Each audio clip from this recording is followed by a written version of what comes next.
You might think that your personal medical information at these big chain pharmacies is protected under HIPAA laws, but it turns out that that's not the case. And in fact, some of these giant pharmacy chains, think CVS, Walgreens, will literally share your prescription history with law enforcement even when they don't have a warrant. And by the way, that does not violate HIPAA laws. So this was an investigation done by the Washington Post. This is a good example of excellent journalism, and it gives you a sense of the limitations of HIPAA laws, but more importantly, the limitations of these big chains that operate in pretty much every state. So though some of the pharmacy chains require their lawyers to review law enforcement requests, 3 of the largest, CVS Health, Kroger, and Rite Aid, with a combined 60,000 locations nationwide, say they allow pharmacy staff members to hand over customers' medical records in the store. So think about what this means.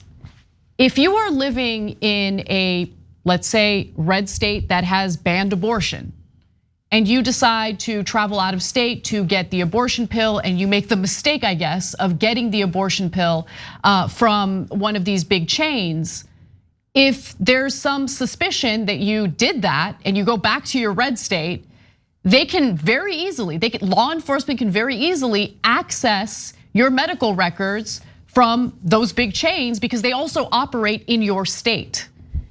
This is first of all, it's devastating for everyone. Everyone's health information should be protected. It should be private, okay? And that includes your, the pharmaceutical drugs that you're prescribed and the pharmaceutical drugs that you are given. But it's particularly like there's an extra layer of awful in this story when you consider how some of these states want to prosecute people who aid and abet a woman practicing her reproductive rights and getting an abortion.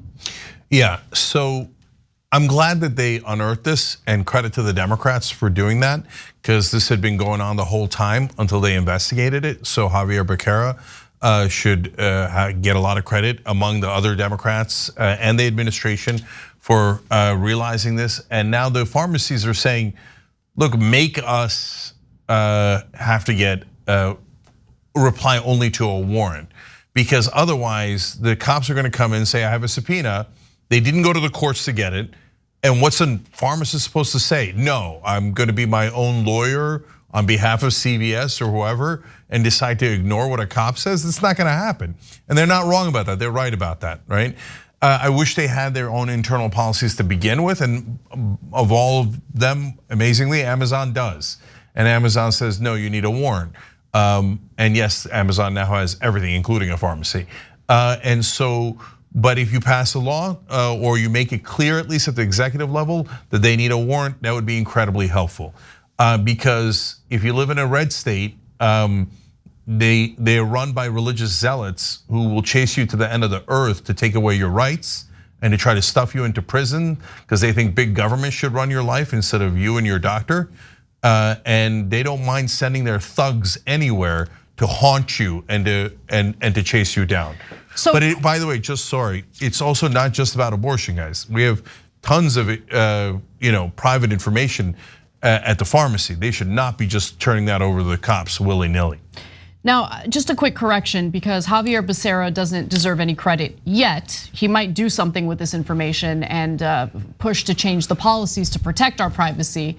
I won't hold my breath on that. He's the head of Health and Human Services, but the reason why he's involved in this story is because 3 members of Congress who actually want to change the laws sent a letter to Becerra explaining what's going on. And those members of Congress include Senator Ron Wyden, Representatives Pramila Jayapal, and Sarah Jacobs. So they're the ones who are raising a red flag on this issue and they want something to be done about it. Now the members began investigating the practice after the Supreme Court's decision last year to end the constitutional right to an abortion.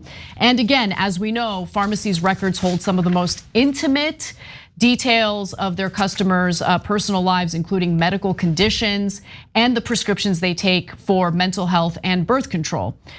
So nonetheless, in briefings, officials with America's 8 biggest pharmacy giants, Walgreens Boots Alliance, CVS, Walmart, Rite Aid, Kroger, Cigna, Optum Rx, and Amazon Pharmacy told congressional investigators that they required only a subpoena, not a warrant, to share these records. And as you know, a subpoena is much easier to get as opposed to a warrant from a judge, where you have to make your case that this information is critical for an investigation. And believe it or not, handing over this information is technically allowed. It is not covered by HIPAA laws. The Health Insurance Portability and Accountability Act, or HIPAA, regulates how health information is used and exchanged among covered entities such as hospitals and doctors' offices. But the law gives pharmacies leeway as to what legal standard they require before disclosing medical records to law enforcement. And officials with CVS, Kroger, and Rite Aid said they instruct their pharmacy staffs to just process law enforcement requests on the spot, saying the staff members face extreme pressure to immediately respond, the lawmakers' letter said. Yeah, I just want to thank Anna for the correction. I reread it just now. Yes, the legislator sent the letter to Becerra. He hasn't done anything with it yet. So I hope he earns that credit one day, but he hasn't so far. But and I want to note that now that's 2 bills that Ron Wyden has, or 2 actions that he has taken that has been really positive.